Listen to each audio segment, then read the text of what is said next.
Now, democracynow.org, The War and Peace Report. I'm Amy Goodman. It was 5 years ago that Hurricane Katrina was barreling towards the Gulf Coast. Today, a Democracy Now! Global broadcast exclusive. We spend the hour on the story of one family from New Orleans, the Zeitouns. Not only experienced the widespread displacement caused by the storm, but they were also victimized by the so-called War on Terror. Their story forms the basis of the critically acclaimed novel Zeitoun by the celebrated writer Dave Eggers, who just won the American Book Award for his book. Abdulrahman Zeitoun is a Syrian-born immigrant to the United States who lived in New Orleans with his wife, Kathy, an American convert to Islam, and their children.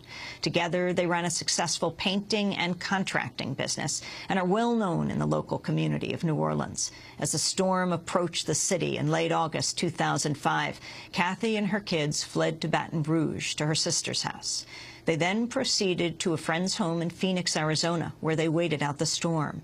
Meanwhile, Abdulrahman Zeitoun was ready with his 16-foot aluminum canoe when Katrina made landfall as a Category 3 storm on August 29th.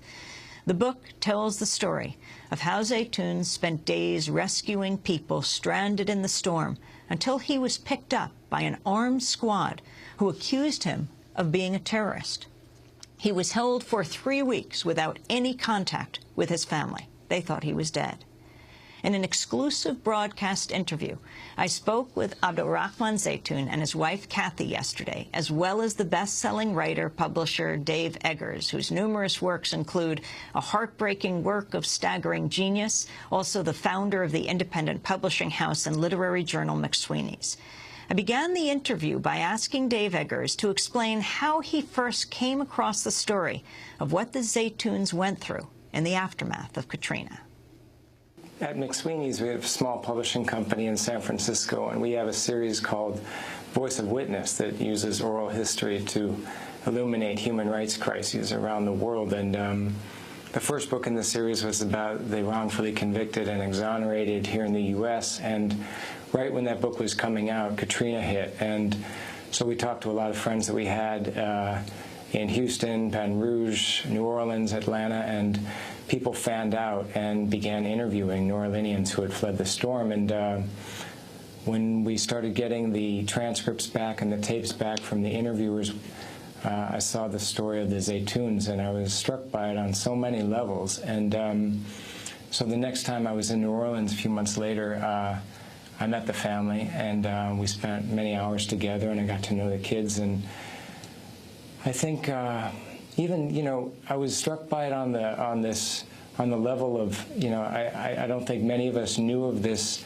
intersection, this improbable intersection of the War on Terror and Katrina, and how the folding of FEMA into Homeland Security affected the response to Katrina. And there were so many sort of political aspects of it, and I was interested in on a journalistic level. But it was also getting to know this family that I connected to almost immediately, and also, you know, their story goes so deep, and you know, and Zeitoun's family's story in Syria was so fascinating, and Kathy's conversion to Islam was, I think, a really valuable way to introduce Islam to readers that might not know too much about it. And so they're this all-American family that they encompass the immigrant experience, the American dream, all of these all-American values in New Orleans, and then at the same time, you know, he was put in this moment in time where he rose to a challenge and became a hero, and then of course something terrible happened that I hope could never happen again in this country, that it was a moment in time when we didn't live up to our highest values and aspirations. And so there were so many aspects of it that interested me, but again, most of it was a personal connection to the family that, you know, now it's 5 years on and we're inextricably woven together and very close. And so it was their faith in me and their trust in me and their courage in telling their story that made it possible. Dave Eggers, could you tell us a little bit of what you just told us in shorthand? Where Zeitoun, where Abdulrahman Zeitoun was born, how he grew up, how he ended up here, and then went from the horror of the storm to the horror of the prison after being considered a hero. Well, some of one of the great parts of researching a book like this was to go back to his hometown of Jableh on the coast of Syria and see this, what was at the time when he was growing up, a pretty small fishing village, and it's grown somewhat since then. But I was able to meet his brothers and sisters, all of whom, or most of whom, are still there, and also see his grandmother's hometown, which is on an island called Arwad Island, which is just off the coast near Tartus, and get to know everybody and see, and get to know generations of the Zeitouns. And it's an incredibly illustrious family that has, they've achieved so many things. They're professors, and they're principals of schools and doctors, and his brother Ahmed is a ship captain, and I got to spend time with him in Spain. And so Zeitoun grew up there, and he eventually became a merchant sailor, sailing around the world on many different vessels, helping to load and unload, and he saw the world that way, and finally stopped in the U.S. He first settled in Baton Rouge and then New Orleans, and he built this business from scratch because he had grown up around a lot of different trades, and he got to know masonry and painting and carpentry, and he was, he worked for a lot of other contractors, and he was the hardest working guy that they'd ever seen. And so pretty soon he had his own business. Soon after, he married Kathy, and they built this business together as like equal partners, and handling different sides of the business. And so in every way, they really do embody the American dream: hard work, family, and a dedication to one's neighbors. You could see how one of the reasons that he stayed behind when the storm hit was to take care of his clients' homes.